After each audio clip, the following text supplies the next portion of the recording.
subhanallah, hakuna mnyama anayependeza katika dunia hii kama ngamia.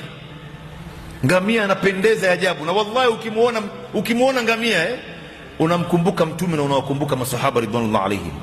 Huyu mnyama anayedoria ndani ya hii dini, akipita hapa barabarani unashangaa namna alivyokuwa, na ndio mnyama wa pekee ambaye anapotembea anatembea na sehemu ya mkono na mguu kwa wakati mmoja, si kama wanyama wengine.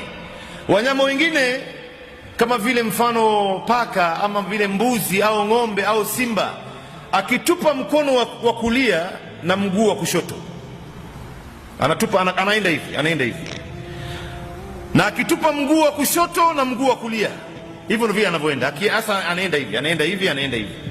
Lakini ngamia akitupa mkono wa kushoto na mguu wake wa kushoto kwa wakati mmoja, anaenda hivi, mguu wa kushoto na mguu wa kulia na mkono wa kulia inaenda sambamba, na mguu wa kushoto na mkono wa kushoto inaenda sambamba.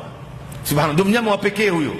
Na ukiangalia ile makope yake na Mwenyezi Mungu alivyomuumba yeye mwenyewe ndani ya mwili wake, na maziwa yake ilivyokuwa na afya, subhanallah, maziwa yake yanatibu maradhi ya kansa, na hasa ikichanganywa na mkojo wake, namna Mtume alivyotaja.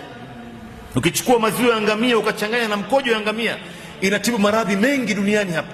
Inatibu maradhi ya kansa, maradhi ya kisukari, maradhi ya presha, bora utumie kwa muda mrefu. Na huyu makope yake namna ilivyo, ana makope aina tatu. Kuna moja anakuangalia kama tinti ya gari, wewe anakuona wewe umuoni. Alafu kuna nyingine ya kuzuia upepo tu, nyingine ya kulala, na kuna nyingine ya kuzuia vumbi wakati anapopasua barabara katikati ya jangwa. Ndio Mwenyezi Mungu anasema fatabarakallahu ahsanul khaliqin, ametukuka Mwenyezi Mungu Subhanahu wa Ta'ala ambaye ni mbora wa kuumba.